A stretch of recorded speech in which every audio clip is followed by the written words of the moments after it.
Hello Hello， 胖妮儿来喽！继续跟胖妮聊知否，订阅胖妮，更新不迷路。初看知否时，胖妮非常不理解太后的行为，因为太后无子，所以皇位无论传给谁，新帝与太后都没有血缘关系。新帝只可能依照礼法给太后相应的待遇，绝不会像孝顺自己亲妈一样，让太后享受天伦之乐。同时，太后只能是太后，不可能像武则天一样自立为帝，因为她没有这个想法，也没有这个能力。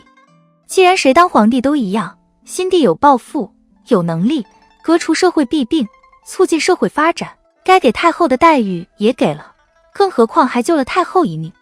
太后安享晚年就好，为什么要处处为难新帝，甚至造反呢？在职场闯荡几年后，再看新帝的行为，胖妮开始有些理解太后了。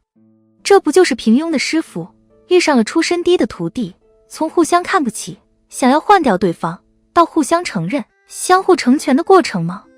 从职场的角度看，知否的官场相当于今天的大型家族企业，老皇帝是集团董事长兼总经理，太后是有股份无实权，能震慑家族小股东的大股东，赵宗全是旁系亲属，受家族硬币当了外地分公司的小领导。企业掌门人更新换代之际，嫡系人选大打出手，双双落败。旁系的赵宗全捡漏成功，一飞冲天，从分公司的小领导一跃成为集团总经理。虽然赵宗全是老皇帝钦定的，但老皇帝明确说过，宗室子弟之中，赵宗全虽然平庸，但却不失为宽和，也只有他了。并不是真的想选赵宗全，确实是当时没的选择。赵宗全一来没有从事过高层的工作，二来没有接受过相关训练。太后看不上他，认为他没有能力，很正常。因此，作为大股东的太后，不可避免的要指点赵宗全，避免30余年的太平盛世毁在赵宗全手里。现实生活中，我们大多数人的升职是一级一级或者半级半级来的，很少越级升职，很难有这种体会。但我们都曾是职场新人，初入职场时一般都会有试用期，而且公司绝不会让我们从一开始就独立的负责某一项事务，一般会安排师傅带我们。从这个角度看，太后是被公司选中的要带徒弟的师傅，赵宗全是未达到招聘要求，但因为公司太缺人而幸运捡漏进入公司的新人。职场上捡漏这事儿，虽然大家都会先投来一个羡慕的目光，再祝贺一句幸运，但背果事儿都会怀疑，甚至是看不起捡漏新人的才能。作为师傅，谁都愿意带出身高、悟性高、听话执行的徒弟。捡漏新人可能是职场师傅最不想带的徒弟类型，尤其是这个徒弟还不听话，总有自己的主意。但是出身低就代表能力差吗？当然不是，新帝赵宗全的能力非常强，太后后来称赞赵宗全却有帝王之才，这是很高的评价了。那有帝王之才的赵宗全为什么不愿意虚心学习呢？任何选择，不管流程上是不是双向的，心理上都是双向的。师傅在挑徒弟，徒弟也在挑师傅。一般来说，职场上带徒弟的师傅大概分3种，第一种是本行业大牛，能力超群，技艺精湛；第二种是中层领导，技艺可能一般，但行业人脉广；第三种是老员工，没有官职，没有突出成绩，就是进入本公司的时间特别长，也就是新人眼中的平庸。任何行业中，牛人和领导都是少数，多数职场新人遇到的是第三种师傅，平庸的老员工。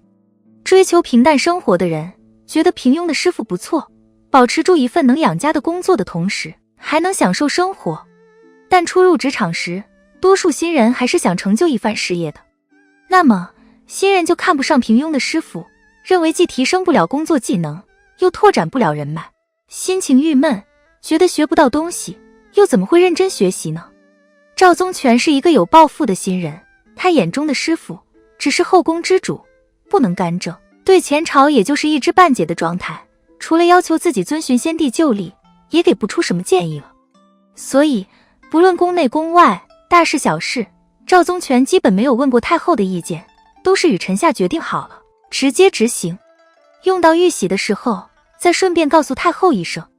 后来甚至设计把玉玺骗过来了，这件事上是赵宗全狭隘了，因为他的后院人口简单，事务较少，所以他不知道后宫的复杂情况和管理后宫需要具备的能力，他也就看不到太后的价值。同理，跟着平庸的师傅真的学不到东西吗？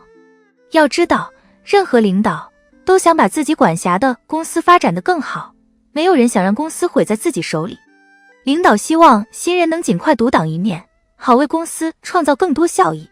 每个公司在带新人的师傅人选上，一定是精心挑选过的，每一位师傅都至少经过了本部门领导的认可，都有自己的长处值得新人学习。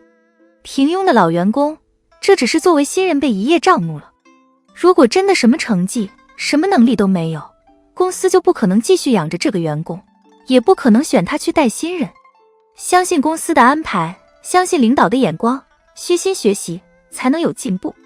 父和徒弟互相看不起，大概率的发展就像太后和赵宗全那样，相互猜忌，暗中使绊子，争取换掉对方，在这个过程中逐渐失去本心，做出自己看不上的卑劣行径。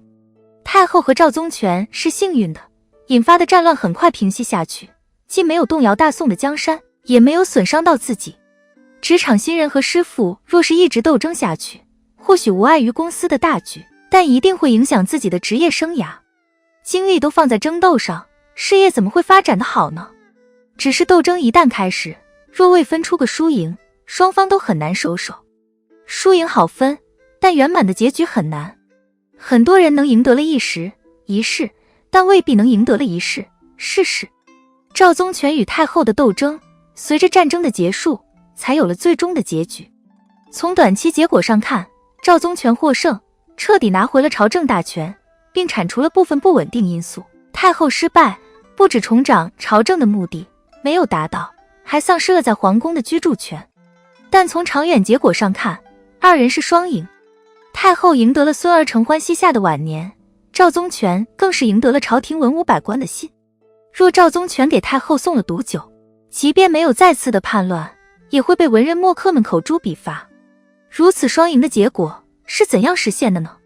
首先，胜利者赵宗全拥有宽广的胸怀，从一开始设计布局的时候，就只是想打败太后，完全掌控朝堂，而没有想伤害太后。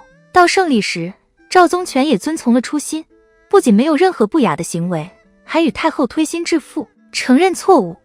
其次，太后有大将风范，面对失败毫无求饶，从容不迫，坦然赴死。面对事实，敢于承认自己的错误，并向对手表达敬佩。我一直以为你不是帝王之才，可今天你竟然谋略得如此缜密，真是让我佩服啊！如此赢得了对手的敬佩。赵宗全与太后就这样相互承认对方的优点和自己的缺点，推心置腹之后，才做到了下一步的互相成全，自己才得偿所愿。10年修得同船渡，100年修得共枕眠。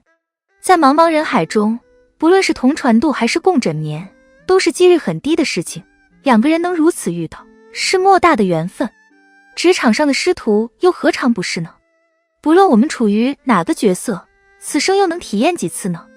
相遇即是缘分。职场上，师傅或者徒弟，不论处于哪个位置，不以出身取人，不以业障目，妄下判定，以发展的眼光看到对方的优点，敢于直面自己的缺点，承认并改正，专注于做事，保持自己的初心和坚持，相互成全，才能成就一份美好的事业。好了，本期的影片就到这里。喜欢胖妮，辛苦给影片点赞，订阅胖妮，下期更精彩。